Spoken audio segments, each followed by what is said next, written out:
महाकुंभ हादसे पर सूत्रों से बड़ी खबर है। हादसे के पीछे साजिश के एंगल से भी जांच हो रही है। सूत्रों के हवाले से ये खबर आ रही है। संगम नोज के आसपास एक्टिव फोन की जांच की जा रही है। रात 11 बजे से 2 बजे तक एक्टिव फोन की जांच शुरू कर दी गई है। पुलिस को साजिश के एंगल से कुछ वीडियोस मिले हैं और सूत्रों के हवाले से ये बड़ी खबर है और इसी आधार पर भी जांच की शुरुआत कर दी गई है।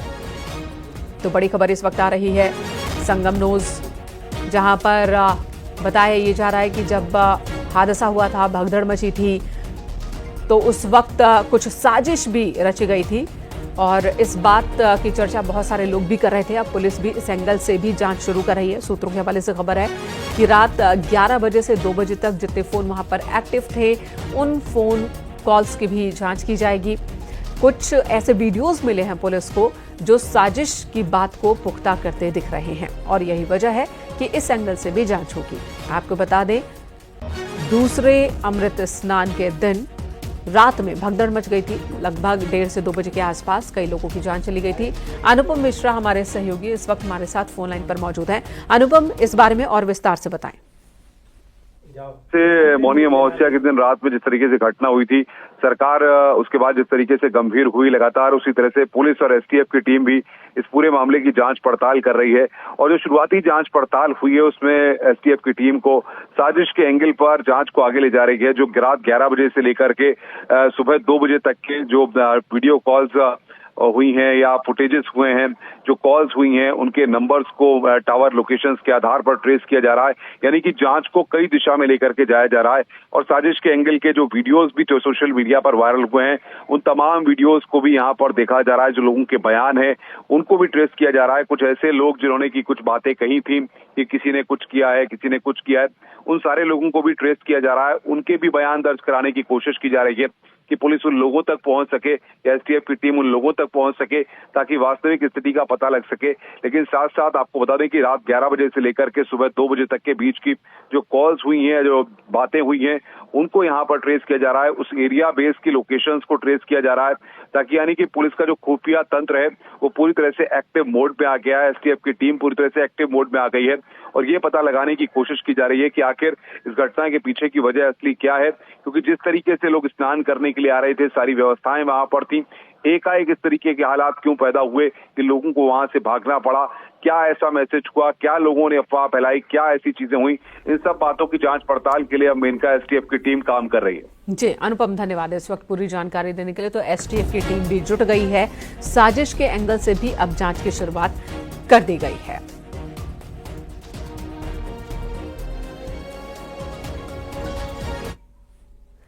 महाकुंभ में हर रोज आस्था का जनसैलाब उमड़ रहा है। आज 21वें दिन की बात की जाए तो श्रद्धालुओं के उमड़ने का सिलसिला जारी है।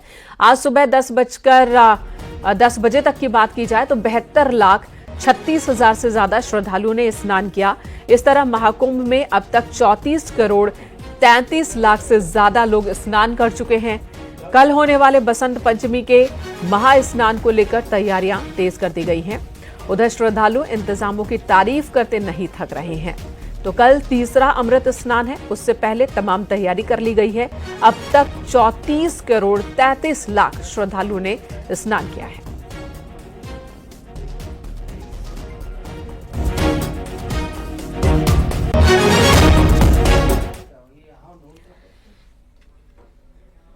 प्रयागराज महाकुंभ में सीएम योगी ने बसंत पंचमी पर अमृत स्नान की तैयारियों की समीक्षा की और इसी के साथ मुख्यमंत्री ने अधिकारियों को कड़े निर्देश दिए हैं। सीएम योगी ने ट्रैफिक और क्राउड मैनेजमेंट को और बेहतर करने के निर्देश दिए।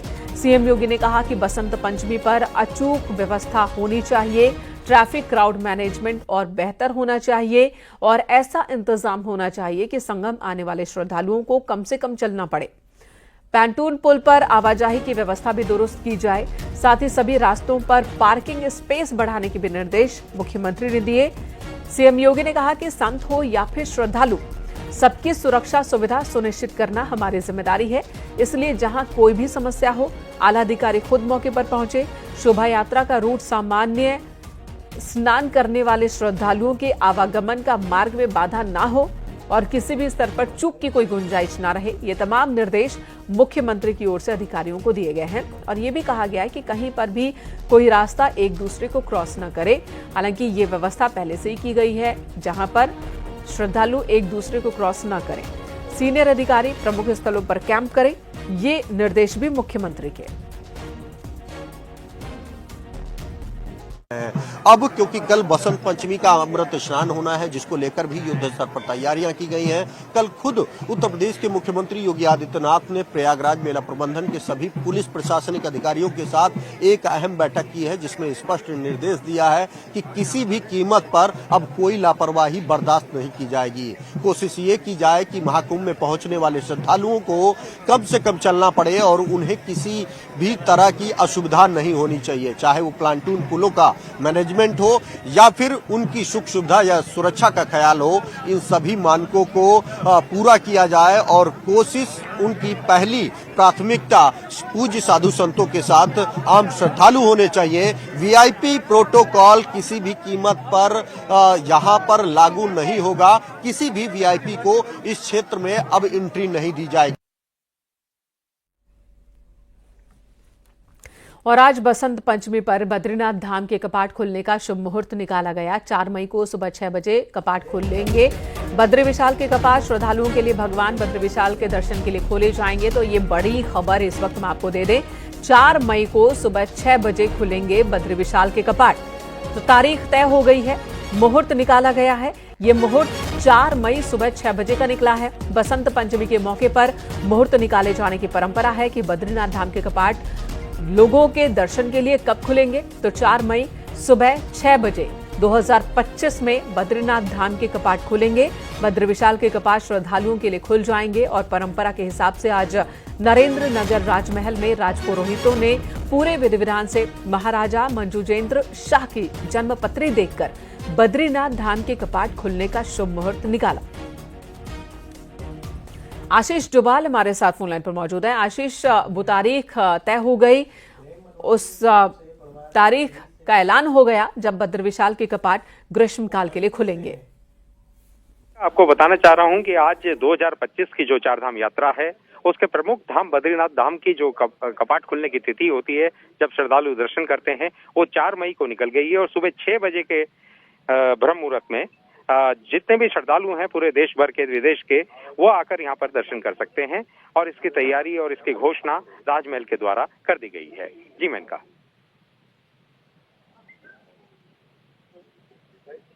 जी आशीष, तो 4 धाम की यात्रा की भी शुरुआत हो जाती है। इसी के साथ तैयारियों को लेकर क्या कहेंगे, क्योंकि इस बार आशीष 4 धाम यात्रा संपन्न होने के बाद भी सीएम पुष्कर सिंह धामी ने मीटिंग ली थी और अधिकारियों को यह कहा था कि अगले 4 धाम यात्रा से पहले और भी ज्यादा भव्य इंतजाम होने चाहिए और जब यात्रा नहीं हो रही है तब भी इसे लेकर योजना बनाई जाए और इस पर काम किया जाए।